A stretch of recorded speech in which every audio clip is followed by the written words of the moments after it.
Hello, जय श्री कृष्ण। मैं पूछता हूँ अपने गुरुजी से, प्रभु जी आप कहते हैं कि हमको अपनी ऊर्जा को घनीभूत करना चाहिए, इसके विघटन को रोकना चाहिए। हर दिशा में जो इधर उधर ये भागता है विचारों के रूप में, उसको धीरे धीरे से कंसंट्रेट करते हुए स्थिरता लेके आइए।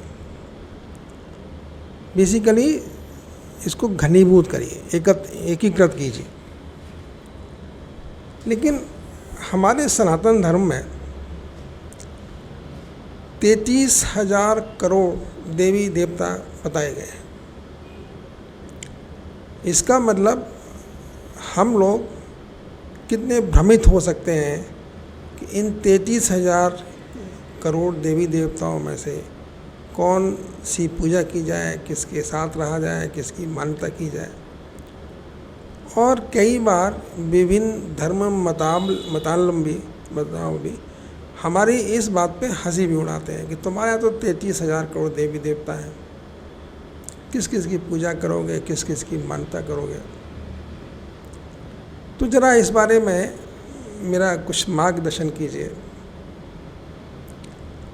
प्रभु जी कहते हैं, देखो तुम्हारे पास एक शरीर है,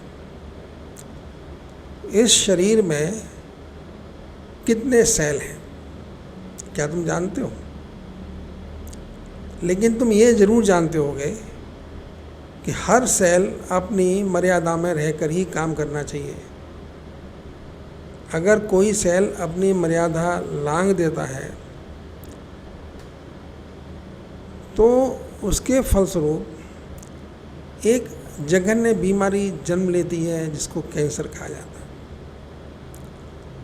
लेकिन क्या तुम नित्य प्रति की लाइफ में अपने इन सभी सेलों की देखभाल करते हो?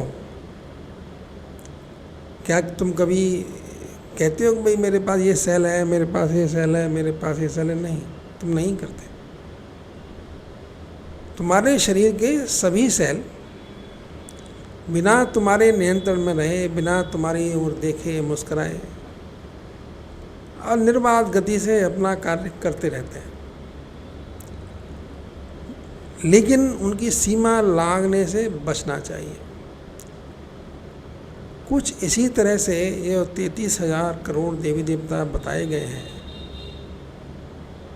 वो एक अखंड ब्रह्मांड का सेल्यूलर सिस्टम है। हर देवी देवता हर सेल की तरह से काम करता है और तुम्हारा नित्य प्रति की लाइफ में उनसे किसी से कोई रुझान नहीं है, कोई तालमेल नहीं है, तुम्हें किसी के साथ जाना आना नहीं है। अपने ऑटोमेटिक मूड में वो सब काम करते रहते हैं। लेकिन अगर कोई देवी देवता अपनी सीमा लांघ दे या तुम उसका केयर ना करो, तुम नेचर के विपरीत व्यवहार करो, क्योंकि ये सभी देवी देवता नेचर के विभिन्न अभिन्न पार्ट हैं। इन सबको मिला के ही नेचर अपना काम करती है। नेचर के सभी कार्यकलाप, प्रकृति के सभी कार्यकलाप इन्हीं देवी देवताओं द्वारा संपादित होते हैं। कुछ इसी तरह के कि आपके शरीर के हर अंग, हर बॉडी आपके सेलुलर सिस्टम से चलती है। तो ये निहायत ज़रूरी है कि आप अपने आप को प्रकृति के अनुरूप ढालें और जो प्राकृतिक कर्म हैं उनसे बचें, जो प्रकृति के अनुरूप नहीं है उससे बचें। तो कोई देवी देवता ना आपसे रुष्ट होगा, ना अपनी मर्यादा लांघेगा। तो ये तुम्हें बहुत क्लियर हो जाना चाहिए कि 33,000 देवी देवता जो बताए गए हैं सनातन धर्म में, वो अघोषित हैं, अपना काम बिना किसी की रुकावट के, बिना कोई व्यवधान उत्पन्न किए करते रहते हैं और वो प्रकृति के अभिन्न अंग हैं, अवयव हैं। इसलिए तुम्हें कोई हंसी उड़ाता है, कुछ कहता है, तो वो अज्ञानी है। उनके हंसी उड़ाने से भ्रम में मत पड़ो। कुछ बात समझ में आ गई, मैं शांत हो गया, समझ गया कि yes it is all right, it is possible. सब अपना अपना काम करते हैं, तभी तो प्रकृति चलती है।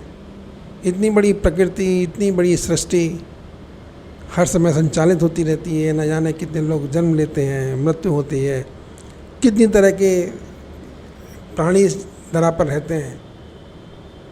तो उन सब का संचालन कौन करता है, वो कैसे काम करते हैं, वो सब तो प्रकृति के पार्ट हैं। समझ में आ गया। 33,000 करोड़ देवी देवता जो बताए गए हैं, उन सबको मिला के ही प्रकृति बनती है, वो प्रकृति के अंग हैं। आम जीवन में आम व्यक्ति को उन देवी देवताओं से कोई खास प्रयोजन नहीं रखना चाहिए। अपने अपने जो एक है, जो मैं स्वयं हूँ, उस पर फोकस करना चाहिए। सेल मेरी बॉडी में है, लेकिन मैं अपने आप को तो फोकस करूँ। आज नवरात्रि का प्रथम दिन है, तो पूजा करते हुए मेरे मन में आया कि मैं किस माँ के किस रूप का ध्यान करूं। 51 शक्तिपीठ हैं, उनमें से कुछ मेरे द्वारा मैं भ्रमित हो पाया हूँ, कोई जा पाया हूँ, दर्शन कर पाया हूँ, घूम पाया हूँ। तो मैं किस रूप की आराधना करूँ, किस रूप को अपने जहन में लेके आऊँ। बस प्रकृति पूछ बैठा, प्रभु जी के अलावा है कौन पूछने के लिए। मैं पूछ बैठा, प्रभु जी ये 51 शक्तिपीठ बताए हैं दुर्गा जी के, क्या है, मैं तो किस रूप की मैं पूजा करूं, किस शक्तिपीठ में मैं दर्शन करूं। प्रभु जी फिर मुस्कुरा बैठे। देखो ये बुद्धि की गुलामी है ना, हर किसी के बस की बात नहीं। तुम सनातन धर्म वालों को बहुत प्रसन्न होना चाहिए, खुश होना चाहिए, अपने ऊपर गर्व करना चाहिए कि हमारे जो फोर फादर्स हैं, हमारे जो ऋषि मुनि हैं, हमारा जो ग्रंथ है, हमारा जो साहित्य है, उसने किस अनूठे ढंग से पूरी प्रकृति को समझा भी है, जाना भी है और प्रकट भी किया है। तुम बताइए, तुम्हारे शरीर का ऐसा कौन सा अंग है जो तुम्हारे लिए अभीष्ट नहीं है? तुम्हारे शरीर के सभी अंग तो तुम्हारे लिए अभीष्ट है ना। तुम किसी भी अंग को छोटा बड़ा तो नहीं कह सकते। ये अलग बात है कि तुम्हारे शरीर का जो हर दिल है वो महत्वपूर्ण पार्ट है या माइंड महत्वपूर्ण पार्ट है, लेकिन सभी तो महत्वपूर्ण है। हाथ भी महत्वपूर्ण है, पैर भी महत्वपूर्ण है, हड्डियाँ महत्वपूर्ण है, शरीर का हर अवयव तो महत्वपूर्ण है ना। तो शरीर के हर अंग की प्रासंगिकता बताते हुए, हर शरीर के हर अंग को महत्व बताते हुए ये 51 शक्तिपीठ है।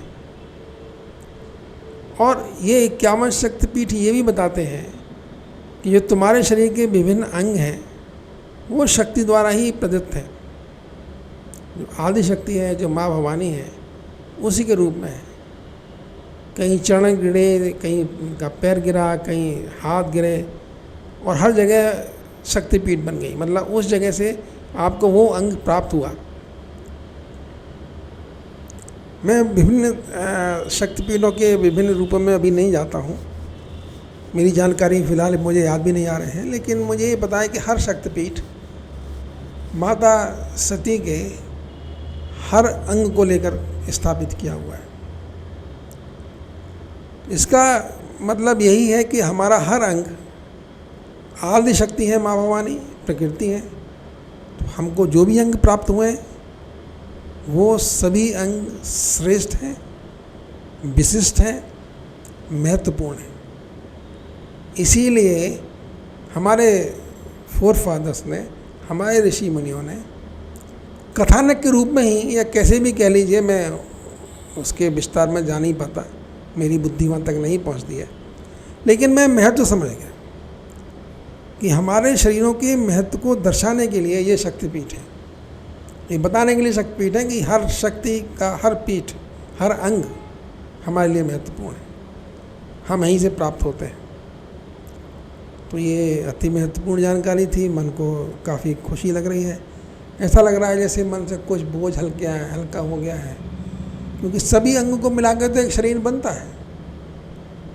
हाथ से शरीर नहीं बनता, पैर से शरीर नहीं बनता। शरीर के लिए सभी अंग मिलके जब जुड़ते हैं तब शरीर बनता है।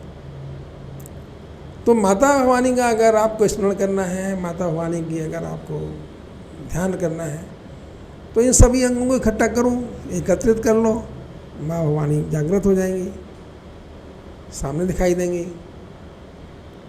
तो ये सब समझने के बाद में ये मुझे लगता है कि हमारा जो सनातन धर्म है बेहद ही वैज्ञानिक है। हम सभी भारतवंशियों को अपने इस धर्म पर, अपने ऋषि मुनियों की तपस्या पर, उनके ज्ञान पर गर्व करना चाहिए। अभी हम क्या कहते हैं, कोई लोग समझते तो हैं नहीं, हंसी उड़ाने में 2 मिनट लगते हैं, किसी की भी हंसी उड़ा दो, हंसी उड़ाने में क्या घिसता है।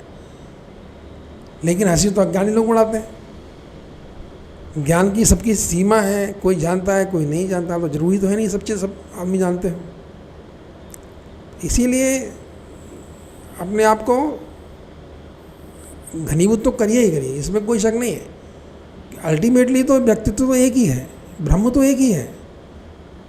गीतावंत बाबू कह ही देते हैं कि सब तो मेरे से भी निकले हुए हैं ना, सब कुछ तो मैं ही हूँ। तो सब कुछ जब मैं ही हूँ, जब प्रभु है, तो उस मैं तक तो पहुँचो ना, सब कुछ है, क्योंकि सब उसी से निकले हुए हैं। ये गीता का विशद अध्ययन है, गीता की खूबसूरती है, ये सब बातें समझाती है। और गीता का निचोड़ भी ये है कि हमें अपना को घनीभूत करना चाहिए, अपनी ऊर्जा के विघटन को रोकना चाहिए। तो इधर उधर भटकती है, इधर जाती है उधर जाती है, उसको रोकना चाहिए।